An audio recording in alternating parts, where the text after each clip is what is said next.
Spotlight.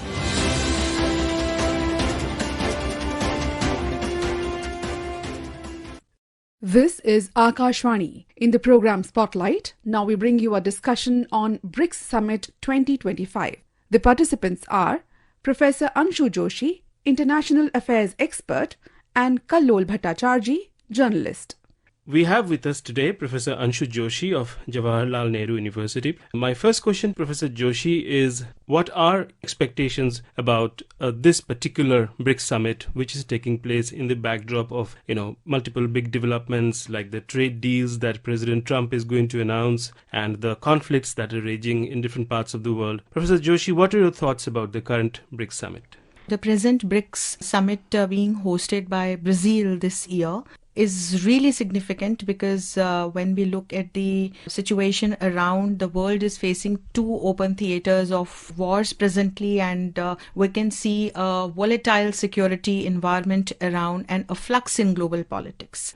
This BRICS summit, with the new member nations like Egypt, Ethiopia, Indonesia, Iran and UAE, apart from the original members of BRICS, Brazil, Russia, India, China and South Africa, opens the window of new opportunities not only for the member nations, Kallolji, but also for the emerging economies of global south, as in when we look at this organization called BRICS, which started with its first summit in 2009, in which the founding countries of Brazil, Russia, India and China participated. Then they kept, exploring new opportunities related to strengthening their economic relations, boosting investment into each other's countries, promoting different types of innovative practices, ensuring global peace and security, sustainable development, contributing towards climate change containment, and strengthening their healthcare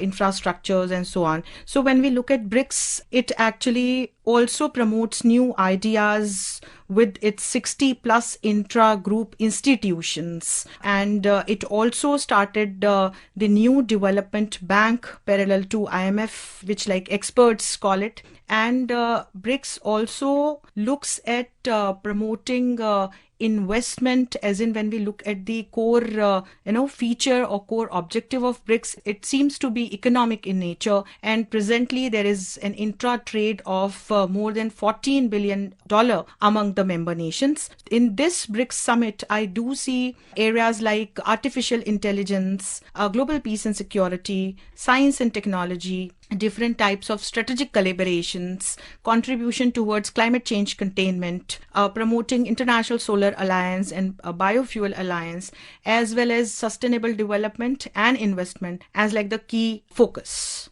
Professor Joshi, President Donald Trump of the United States has been a vocal critic of BRICS. And of course, the push for de-dollarization that the Russian government has been championing. In this context, what do you really think is the future of this particular grouping? What is really the future of BRICS when the leadership of the superpower, the United States, is so openly hostile to the prospects of the BRICS?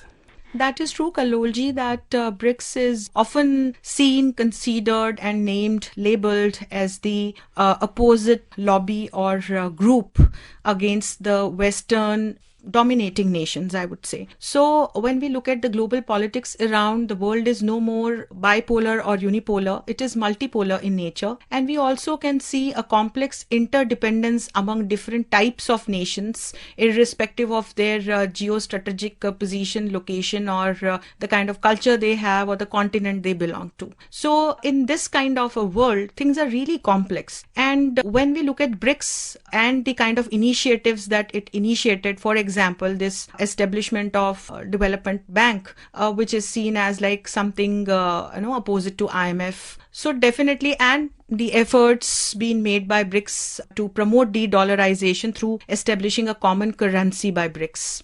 So here, definitely, when leaders like Trump, or for that matter, other leaders of Western nations oppose BRICS, that is fine because it is something like, two lobbies against each other, what we saw during the period of Cold War also. However, when we consider a nation like India being a member of BRICS, it adds neutrality not only to BRICS, but like to this whole exercise of bringing different nations together through these international platforms with certain focused objectives. So for that matter, we can see India as a very contributing member of G20 also. And at the same time, India is contributing to positive developmental goals of BRICS also. So there would be voices against BRICS, but I say that these are different kind of regional and international platforms, and they are good as in they give the nations much needed space to sit, have a debate, dialogue, and then move forward with certain action items.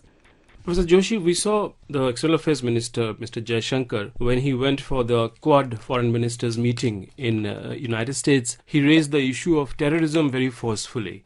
Because Quad Foreign Ministers meeting was happening soon after the terror attack in Pahalgam. So India is also expected to take up terrorism in a big way in the BRICS Summit. But at the same time, we are also finding that, of course, there is China, which has played a role as a backroom supporter of Pakistan during the Operation Sindoor. And then we have Russia's war in Ukraine, which is going on for the last more than 3 years. Now, given these intrinsic internal problems or other contradictions within BRICS, what are the possibilities that the joint statement that we are expecting from Brazil BRICS would actually reflect a united position on these matters like, terrorism, counter-terror, or the issue of peace building in conflict-riddled zones?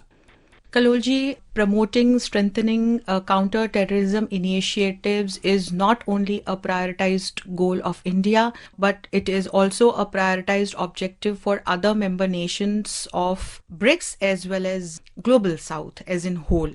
And when we look at a country like China, certainly we have seen that how China keeps promoting all such forces that promote terrorist organizations and act of terror. So we have seen how China kept promoting and helping Pakistan during this entire period of Operation Sindoor after the dreadful terror attack on Pahalgam, India. And in SCO, our defense minister, without mincing his words, clearly stated that India would not sign the joint declaration of SCO because of this reason only. Because despite having discussions on this issue, this matter was not brought in the joint declaration. And instead of this, the joint declaration spoke about the matter of Balochistan. So that is why we did not sign the joint declaration. However, here in BRICS, despite having the presence of a mighty presence of China, though he is not attending this very significant summit, he is skipping it for whatever reasons. But here, I would say there are other member nations like Brazil, or for that matter, South Africa, and the other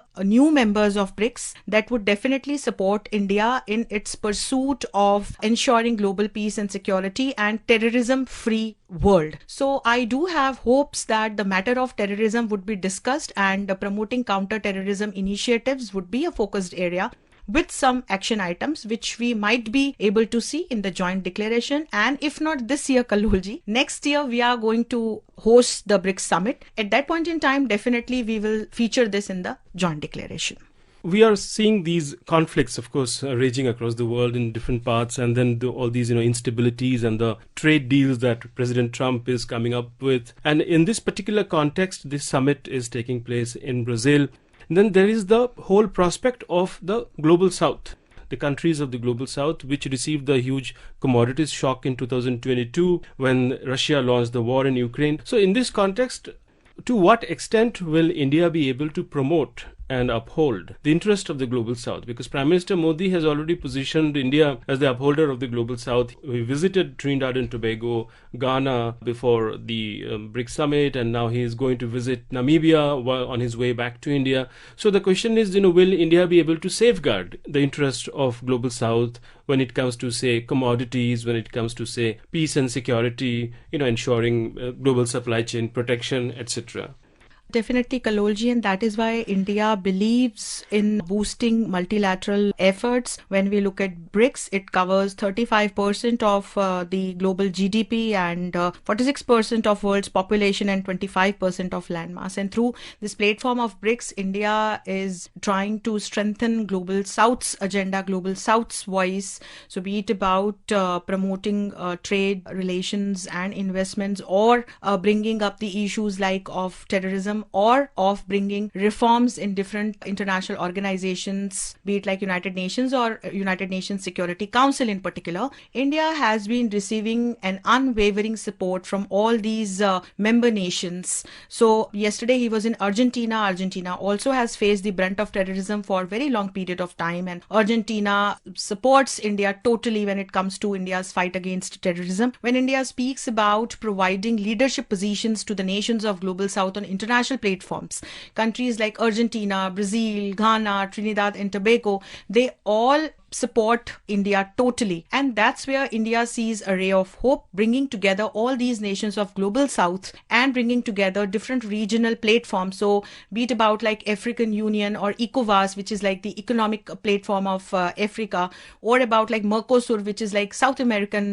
market organization, or like this BRICS and different other organizations. India is trying to boost, to strengthen the whole agenda of Global South, as in providing leadership position on different platforms to these nations. And all these nations have shared this brunt of colonial rule for a very long period of time. So this actually shared past, this shared history, bring all of them together to stay united in their fight for the place which they deserve in global order, in global politics.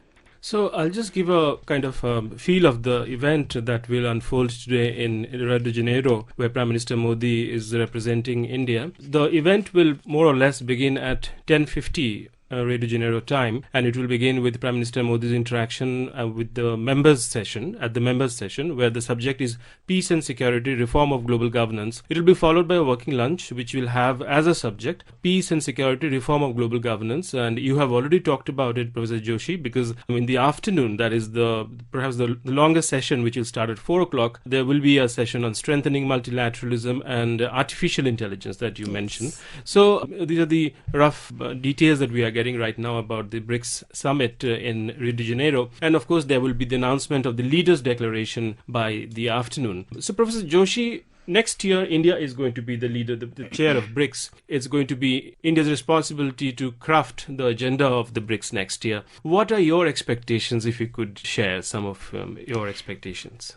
Kallolji, a very good question. And I do see a good focused list of agenda items when India will host the BRICS Summit next year. We have already hosted G20 in 2023 when we had the presidency of this G20, which is known as the International Platform of Mighty Organizations. And we democratized it by adding African Union as a permanent member to G20. And without any dissent, we were really successful when we could come up with the joint declaration, New Delhi declaration. And we also promoted different sustainable development goals as listed by United Nations. So definitely this time also, when we will be hosting this BRICS Summit, we will have a prioritized list of agenda items like boosting trade and investment, sustainable development, contribution to climate change containment, then ensuring global peace and security, strengthening counter-terrorism initiatives,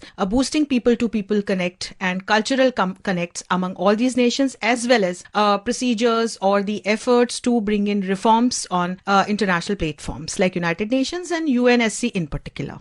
And just before we conclude, we must share with our listeners that the announcement of the BRICS leaders' statement on the global governance of artificial intelligence is really the high point of this particular BRICS summit in Rio de Janeiro. So thank you so much, Professor Joshi. Thank you so much. You were listening to a discussion on BRICS Summit 2025. The participants were Professor Anshu Joshi, International Affairs Expert, and Kallol Bhattacharjee, Journalist. This program was produced and presented by the News Services Division of Akashvani. You can listen to it on our mobile app, News on AIR. This program is also available on our YouTube channel, News on AIR Official. You may share your feedback about this program through email at airnsdtalks@gmail.com or WhatsApp on 9289094044. Spotlight.